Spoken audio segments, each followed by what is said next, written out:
আপনি কি জানেন আপনার ভোটার কার্ডটা এখন আদৌ কাজ করবে কিনা? 28শে ফেব্রুয়ারি পশ্চিম বাংলায় যে নতুন ভোটার লিস্ট বেরোচ্ছে সেখানে আপনার নামের পাশে হয়তো এমন কিছু লেখা থাকবে যা আপনি আগে কখনো দেখেননি। প্রায় 60 লক্ষ মানুষের ভাগ্য এখন ঝুলে আছে আদালতের বিচারকদের হাতে। কেন ভোটার লিস্ট ঠিক করতে গিয়ে হাইকোর্টকে 532 জন বিচারক নামাতে হলো? কেন আপনার এলাকার বিএলওর কাছে গিয়ে হার্ড কপি চেক করাটা এখন বাধ্যতামূলক হয়ে দাঁড়িয়েছে? এই ভিডিওটা কেবল তথ্যের জন্য নয়, এটা আপনার ভোট দেওয়ার অধিকার রক্ষার গাইড। তাই ভিডিওটা মন দিয়ে দেখুন, কারণ 28 তারিখের পর হয়তো অনেক দেরি হয়ে যাবে। আমাদের গণতন্ত্রের সবচেয়ে বড় শক্তি হলো ভোট দেওয়ার অধিকার। কিন্তু ভেবে দেখুন তো, ভোটের দিন লাইনে দাঁড়ানোর পর যদি অফিসার বলেন যে আপনার নাম তো লিস্টে আছে কিন্তু আপনি ভোট দিতে পারবেন না, তখন কেমন লাগবে? ঠিক এই রকম এক অদ্ভুত আর সিরিয়াস পরিস্থিতির সামনে এখন দাঁড়িয়ে আছে পুরো পশ্চিমবঙ্গ।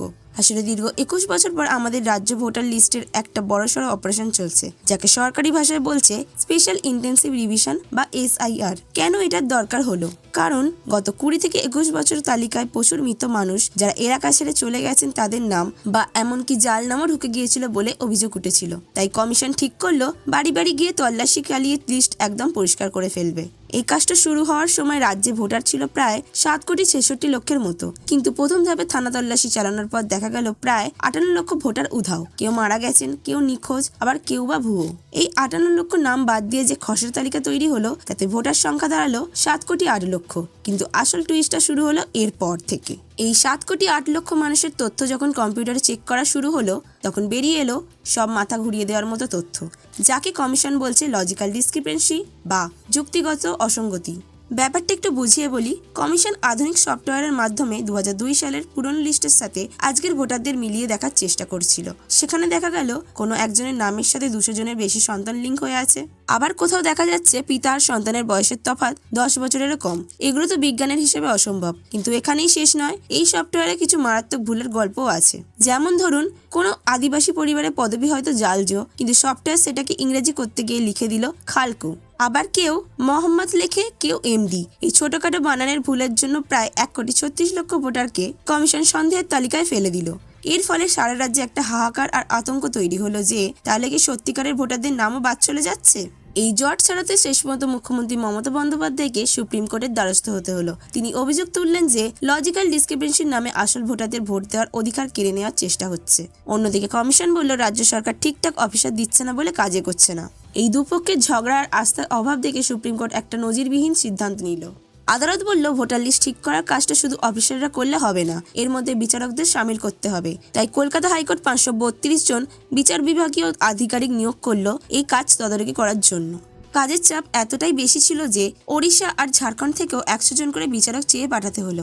ভারতের ইতিহাসে এর আগে কখনো ভোটার লিস্টের জন্য এত বিচারক নিয়োগ করতে হয়নি। এই বিচারকরা এখন দিনরাত এক করে দেখছেন কার নথিপত্র ঠিক আছে আর কারটা ভুল। এখন প্রশ্ন হলো, আগামী 28শে ফেব্রুয়ারি যখন লিস্টটা বেরোবে তখন আপনি কি দেখবেন?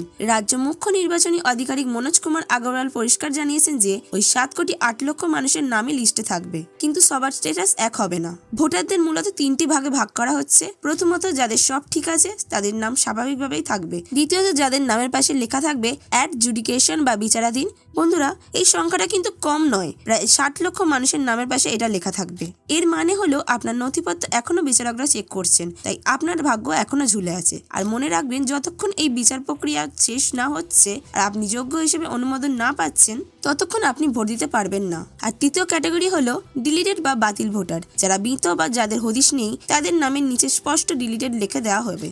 সুপ্রিম কোর্ট কিন্তু একটা বড় আশ্বাস দিয়েছে। আদালত বলেছে 28শে ফেব্রুয়ারির লিস্টে শেষ কথা নয়, এরপর ধাপে ধাপে সাপ্লিমেন্টারি বা অতিরিক্ত লিস্ট বেরোতে থাকবে। আপনি যদি বিচারকদের কাছে আপনার সঠিক নথিপত্র প্রমাণ করতে পারেন, যেমন মাধ্যমিকের অ্যাডমিট কার্ড, সার্টিফিকেট বা আধার কার্ড, তবে আপনার নাম ওই অতিরিক্ত লিস্টে উঠে যাবে এবং আপনি ভোট দিতে পারবেন। তবে এখানে ভোটার হিসেবে আপনার দায়িত্ব কিন্তু অনেক বেশি। 28 তারিখ লিস্ট বেরোনোর পর আপনাকে অবশ্যই চেক করতে হবে আপনি কোন ক্যাটাগরিতে আছেন। আপনি অনলাইনে কমিশনের ওয়েবসাইট eci.gov.in বা ceoWestBengal.wb.gov.in এ গিয়ে নিজের বিধানসভা কেন্দ্র আর এপিং নম্বর দিয়ে এটা দেখতে পারেন। এছাড়া আপনার এলাকার বিএলওর কাছে হার্ড কপি থাকবে, সেখানে গিয়েও নিজের নামটা একবার মিলিয়ে নিন।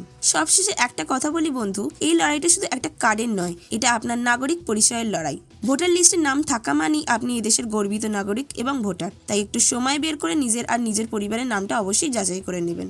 যদি দেখেন নামের পাশে বিচারাধীন লেখা আছে তবে ঘাবড়াবেন না, বরং প্রয়োজনীয় নথিপত্র নিয়ে প্রস্তুত থাকুন যাতে পরের লিস্টে আপনার নামটা যোগ্য হিসেবে উঠে আসে। এই তথ্য তথ্যটা নিজের বন্ধুদের সাথেও শেয়ার করুন, কারণ অনেক সময় অসচেতনতার কারণে অনেক মানুষ তাদের গণতান্ত্রিক অধিকার হারিয়ে ফেলেন। আজকের এই ভিডিওটি আপনাদের কেমন লাগলো তা অবশ্যই আমাদের কমেন্ট বক্সে কমেন্ট করে জানাতে ভুলবেন না। আর ভিডিওটি যদি ভালো লাগে একটি লাইক করে দেবেন। আর আমাদের চ্যানেলে যদি নতুন হন তাহলে অবশ্যই আমাদের চ্যানেলটিকে সাবস্ক্রাইব করে রাখবেন। সুস্থ থাকবেন, সচেতন থাকবেন এবং পরিবারের খেয়াল রাখবেন। ধন্যবাদ।